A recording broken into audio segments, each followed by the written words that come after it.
Good morning everyone, welcome back to our another new blog. তোমরা সবাই কেমন আছো? আশা করি খুব ভালো আছো। আজকে সানডেতে তোমাদের সামনে নিয়ে চলে এসেছি একটা দুর্দান্ত রেসিপি, যেটা সানডে ব্রেকফাস্টের জন্য একদম পারফেক্ট। আর সকাল সকাল ইভান উঠে পড়েছে। ও আজকে সানডে হলেও তাড়াতাড়ি উঠে পড়েছে, যেহেতু স্কুল টাইমিং ওর 9টা থাকে, তো 8টার সময় যেহেতু রেগুলার উঠে পড়ে, তো আজকেও তাই উঠে পড়েছে। আর সকাল সকাল ব্রাশ করেই ও বাবার সাথে খেলতে বসে গেছে। তো আজকে যেটা তোমাদের সাথে শেয়ার করব সেটা মহারাষ্ট্রের একটা ভীষণ ফেমাস রেসিপি।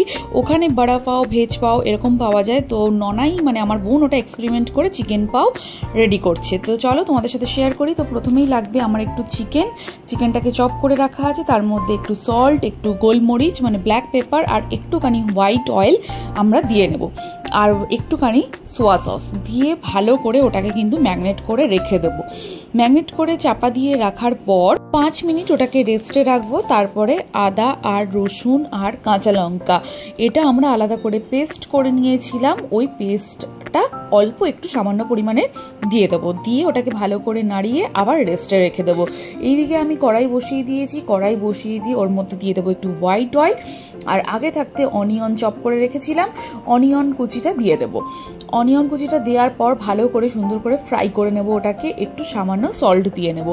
দিয়ে ওটা ভালো করে নাড়াচাড়া করে ওটাকে তুলে নেব একটা অন্য আলাদা ডিশে।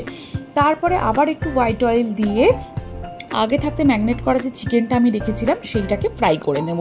একটু হালকা ফ্রাই হয়ে এলে ওর মধ্যে যারা তোমরা যেরকম ঝাল পছন্দ করো সেই অনুযায়ী ঝাল দিয়ে দেবে। আর যদি মনে করো বাড়িতে বাচ্চারা খাবে, বেশি ঝাল খেতে পারেন না, তো সেই ক্ষেত্রে তোমরা লঙ্কাটাকে অ্যাভয়েডও করতে পারো। তারপরে আগে থেকে ভেজে রাখা পেঁয়াজ কুচিটা যেটা রেডি করে রেখেছিলাম, পেঁয়াজ কুচিটা ওর মধ্যে দিয়ে দেব। বেশ সুন্দর করে ভালো করে নাড়াচাড়া করে নেব। তারপরে সবার লাস্টে একটু জল ছিটিয়ে দেবো। জলটা ছিটিয়ে দিলে কি হয়, মশলাটা পড়ে না, যেহেতু মশলা দেয়া। তারপরে আমরা একটু দিয়ে দেবো টমেটো কেচাপ, আর একটু দিয়ে দেবো চিলি সস, দিয়ে সুন্দর করে নাড়িয়ে নেব। আর লাস্টে দিয়ে দেবো একটুখানি সামান্য ব্যালেন্সের জন্য হানিটা দিয়ে আমাদের কিন্তু পুরো রেডি হয়ে যাবে স্টাফিংটা পুরো রেডি হয়ে গেলে ওর মধ্যে দিয়ে দেবো একটুখানি বাটার দিয়ে আমরা ওটাকে চাপা দিয়ে রেখে দেব। এরপর তোমরা দেখে নাও যেই পাওগুলো, এইগুলো কিন্তু এখন প্রত্যেকটা মলে পাওয়া যায়। তো সেখান থেকে আমরা কিনে নিয়ে এসেছিলাম 2 প্যাকেট মতন। তো এরকমভাবে সুন্দর করে মাঝখান দিয়ে কেটে নিতে হবে। মাঝখান দিয়ে এরকম হাফ করে কেটে নিতে হবে, পুরোটা কাটলে কিন্তু হবে না। তো দেখতেই পেলে কিভাবে আমরা কাটিংটা করলাম। তো সবগুলোকে আমরা এইভাবে কাট করে নিয়েছি। আর এইদিকে আমাদের পুরটাও রেডি হয়ে গেছে। তো সবার প্রথমে যেটা দেব সেটা হলো মিওনিজ আর একটুখানি পুদিনা সস। এটাও কিন্তু মলেই পাওয়া যায়, সব মলেই পাওয়া যায়। তো আমরা মিওনিজ আর একটু সামান্য পরিমাণে পুদিনা সস দিয়ে দেবো। পুদিনা সসটা কিন্তু বেশি দিলে হবে না, ওটা কিন্তু একটু বেশি স্পাইসি হয়, বেশি টক হয়, বেশি ঝাল হয়। তো ওটা দেবো একদম অল্প পরিমাণে। আর মিওনিজটা মোটামুটি দেবো, যে যেরকম মিওনিজ পছন্দ করো। দিয়ে সুন্দর করে ব্রেডটার মধ্যে লাগিয়ে নেব। তারপরে দিয়ে দেবো আগে থাকতে তৈরি করা চিকেনের পুরটা। এইবার এগুলো দিয়ে সুন্দর করে মেল্ট করে নিয়ে একটা একটা করে সুন্দর করে রেডি করে নেব। ভীষণ টেস্টি হয় খেতে, তোমরা কিন্তু বাড়িতে একদম ট্রাই করো। সত্যি ভীষণ ভালো খেতে হয়েছিল। আর এটা সানডের জন্য না একদম পারফেক্ট একটা রেসিপি। তো আমরা একটা একটা করে সবগুলো কিন্তু পাও এরকমভাবে রেডি করে নিয়েছি। তারপরে এপিট ওপিট করে একটু বাটার লাগিয়ে নেব। বাটার নিয়ে জাস্ট তাওয়া গরম করে সেঁকে নেব। তারপরেই গরমা গরম সার্ভ।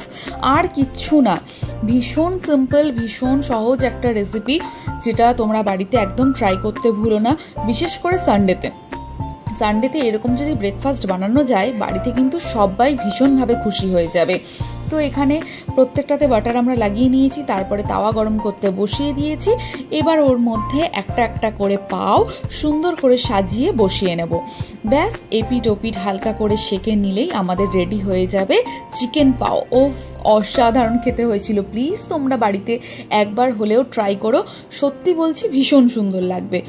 তো আজকের ভিডিওটা কেমন লাগলো অবশ্যই like, comment, share and subscribe করতে কিন্তু একদম ভুলো না। সবাই খুব ভালো থেকো, সুস্থ থেকো। নেক্সট ব্লগে কিন্তু আবার দেখা হচ্ছে, নিত্য নতুন রেসিপি নিয়ে আবার হাজির হয়ে যাব। না কোনো সময়। তো আজকের ভিডিওটা কেমন লাগলো অবশ্যই লাইক কমেন্ট শেয়ার করতে কিন্তু একদম ভুলো না। চ্যানেলটাকে সাবস্ক্রাইব করে দিও, পেজটাকে ফলো করে দিও। আর দেখো এটা দেখতে কতটা অসাধারণ লাগছে, আর বাড়িতেও সবার কিন্তু বেশ ভালো লেগেছে এটা খেতে।